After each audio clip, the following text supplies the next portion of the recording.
All India Congress committee के secretary in charge Pranab Jha इस वक्त हमारे साथ हैं। उनसे जानना चाहेंगे कि इस गठबंधन को लेकर कांग्रेस कितने तौर पर तैयार है और जो इलेक्शंस हैं उसको लेकर कांग्रेस को कितनी तैयारी जो है वो करनी पड़ेगी और कितनी तैयारी चल रही है। सर, सबसे पहले आपका स्वागत है चैनल में। Thank you Sakshi. सर, किस तरह से इस गठबंधन को देखते हैं? पहले मैं देखता हूं कि यहाँ के लोगों की मांग थी, शायद वर्कर्स चाहते थे और उन्हें लगा कि हम अलायंस में बेटर परफॉर्म करेंगे।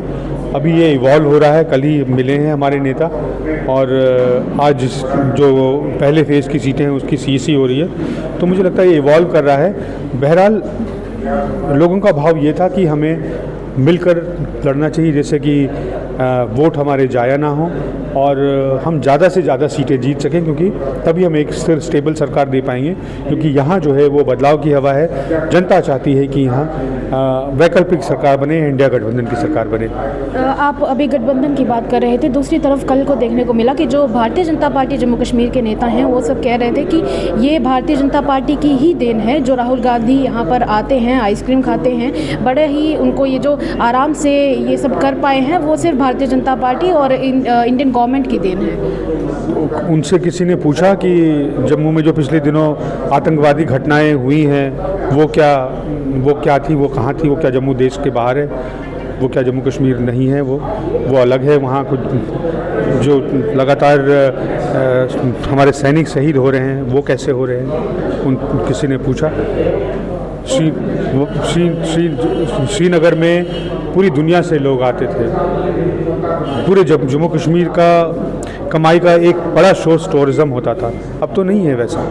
और पिछले 6 सालों से केंद्र का शासन है, ये भी नहीं करा पाएंगे तो फिर क्या करेंगे। आप केंद्र की बात कर रहे हैं। अभी लोकसभा के चुनाव हुए थे, एक मार्जिन जो है वो रह गया था जीत के और इस वोट्स के बीच में, तो क्या लगता है कि इस बार उस मार्जिन को पार कर पाएगी कांग्रेस? क्या जीत हासिल कर पाएगी लेजिस्लेटिव असेंबली के चुनावों में? विधानसभा के चुनाव में मुझे पूरा विश्वास है कि बेहतरीन प्रदर्शन होगा और एक स्टेबल सरकार बनेगी।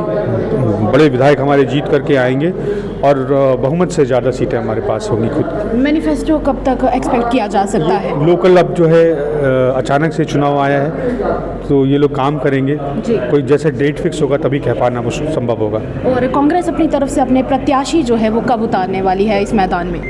जैसे जैसे नॉमिनेशंस होते जाएंगे वैसे वैसे उम्मीदवारों की घोषणा होती जाएगी। 3 चरणों में होना है। पहला तो 27 से पहले ही होना है और उसके बाद दूसरा चरण है वो 1 हफ्ते के बाद का होगा, तो 2 या 3 का होगा, तो उस हिसाब से फिर हम घोषणा करते जाएंगे। वोटर्स के लिए आपका कोई मैसेज? वोटर्स का मैसेज ये कि आपने बहुत भुगता है। आपने नहीं चाहा था कि पिछली सरकार यहाँ भाजपा और पीडीपी की बने, इसके बावजूद उन्होंने ये सरकार बनाई है। ये मौका परस्त लोग हैं, ये वोट के लिए कुछ भी करेंगे, इसका ध्यान रखिएगा। भटकावे में मत आइएगा। अपने बच्चों के भविष्य के लिए, उनकी तरक्की के लिए, उनके रोज़गार के लिए, उनकी सुरक्षा के लिए, अमन चैन के लिए, अपनी खुशहाली के लिए वोट करिएगा। एक क्रेडिबल सरकार चुनिए, एक क्रेडिबल पार्टी चुनिए। वैसे लोग जो समझौता नहीं करते, वो पार्टियां जो समझौता नहीं करती, जो अपने उसूलों से कभी नहीं डिगती, जो कभी संविधान से समझौता नहीं करती, उनके बारे में, उनके हक में फैसला करिएगा। आप मजबूत होइएगा, देश मजबूत होगा। तो आपको ऐसी पार्टी को सिलेक्ट करना है जो देश को मजबूत करने का कार्य करे। ये से मेरे साथ प्रणब झा। तब तक के लिए मुझे दीजिएगा इजाज़त। देखते रहिए द अर्थ न्यूज़। साक्षी सानी के साथ सेवाराम की रिपोर्ट, जम्मू।